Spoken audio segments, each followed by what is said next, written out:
So welcome back guys, we are back again and यहाँ पे हम जो है क्लास डिस्कशन क्लास 5th की मैरीगोल्ड बुक इंग्लिश का जो यूनिट हमारा है 6 चैप्टर है हमारा क्लास डिस्कशन, उसकी एक्सरसाइज को हम यहाँ पे जो है इन डिटेल उसके क्वेश्चंस आंसर्स देखने वाले हैं। एक्सरसाइज के जिस तरह हमने पीछे पूरी जो टॉपिक किए हैं, यहाँ से आगे भी हम जो है ईच एंड एवरी क्वेश्चन हम एक्सरसाइज का करते हैं। ठीक है, तो लेट्स रीड है हमारा टॉपिक एंड जो है लेट्स रीड के अंदर क्या क्वेश्चंस हमें देखने को मिलते हैं। What activity was going on in the class, class के अंदर क्या एक्टिविटी चल रही थी। ठीक है ना, क्लास के अंदर क्या एक्टिविटी हो रही थी, क्लास के अंदर बेसिकली डिस्कशन हो रहा था। तो ठीक है, what activity was going on in class, discussion. ठीक है ना, discussion was going on in the class. तो कैसे आप जहाँ पे जो इसका आंसर लिखेंगे, इस तरह से हम आंसर लिखेंगे what activity was going on in the class. तो फॉर दैट अवर हमारा आंसर क्या होगा बेटा, हमारा आंसर होगा हमारा a class discussion was going on in the class. A class discussion is important. ठीक है ना, this is basically the answer. ठीक है, बाकी जो है इस हमारे कीवर्ड को स्टैंड करने के लिए हमने सेंटेंस जो है बाकी बनाया, but A class discussion is the answer.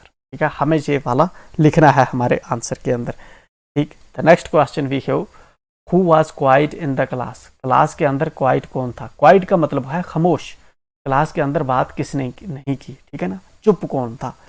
ठीक, क्लास की डिस्कशन हो रही तो उस वक्त चुप कौन था, एक्चुअल में उस वक्त चुप थी जेन। ठीक है, जेन ने कोई भी बात नहीं की। तो यहाँ पे who was the quiet one in the class, तो Jane was the quiet one in the class. तो who was the quiet one in the class, क्या हम लिखेंगे जेन हमारा होगा इसका आंसर। एंड बाकी हमने जो है यही वाला जहाँ से जहाँ तक जो है इसके आगे हमने जो है यहाँ पे उठा के लिख दिया was quiet in the class, Jane was quiet in the class. Jane जो थी क्लास के अंदर खामोश थी। सिर्फ इसका क्वेश्चन नंबर 2 का हमें सिर्फ जेन एक जो है आंसर हमें पता होना चाहिए। ठीक है, चलिए आते हैं नेक्स्ट क्वेश्चन पे हम बात करते हैं। Next question we have is multiple choice question. ठीक है ना, हमें चूज करना है इसमें से।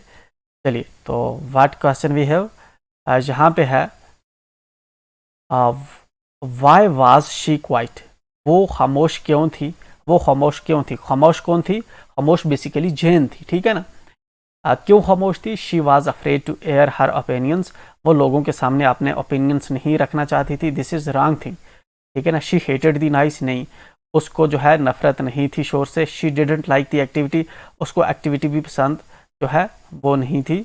मतलब कि ऐसा नहीं था कि उसको एक्टिविटी पसंद नहीं थी। She was quite by nature, वो नेचरली ही क्वाइट थी। दैट इज वाई, लास्ट पे वो बताती है टीचर को कि दुनिया में जो है बहुत से लोग जो हैं खामोश रहते हैं, वो बात नहीं करते। ठीक है ना, then we have question number 4, how do you interact in class during discussions. ठीक है ना, हाउ डू यू इंटरेक्ट का मतलब होता है बच्चों के साथ जो है बात करना या दूसरों के साथ बात करना। अगर मैं टीचर हूं तो मैं बच्चों के साथ कैसे बात करूंगा, दैट्स इंटरेक्शन। लेकिन आप बच्चे हो तो आप क्लास के अंदर दूसरे बच्चों के साथ कैसे बात करोगे, टीचर के साथ कैसे बात करोगे, उनसे कैसे मिलोगे। ठीक है ना, दैट इज इंटरेक्शन, ये आपके लेवल की इंटरेक्शन होगी। How do you interact in class during discussions, जब डिस्कशंस होती है तो आप कैसे बात करते हो। ठीक है ना, do you participate or remain quiet. ठीक है ना, आप पार्टिसिपेट करते हैं, ठीक है ना, आप बोलते हैं, अपना ओपिनियन रखते हैं, या फिर खामोश रहते हैं, या फिर चुप रहते हैं। तो फॉर दैट हम जो है इसका जो है ऑलरेडी वी हैव रिटन ये वाला है। ठीक है ना, तो क्या आंसर होगा, पहला हमारा क्या है, ठीक है ना, how do you interact in class during discussions. तो I always participates actively in discussions. ठीक है ना, मैं एक्टिवली डिस्कशंस के अंदर पार्टिसिपेट करता हूँ।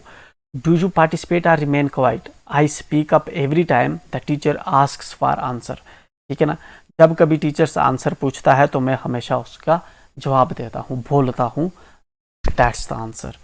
ठीक है, तो यहाँ पे हमारी ये वाली जो हमारा है पार्ट हमारी एक्सरसाइज का जो होता है कंप्लीट। ठीक है ना, उसके बाद हमारा है थिंक एंड राइट। तो बच्चों इसको हम करेंगे नेक्स्ट क्लास से, but for that don't forget to subscribe and tell us in comment whether you are understanding or not. We'll be meeting in the next class. Till then, bye, enjoy.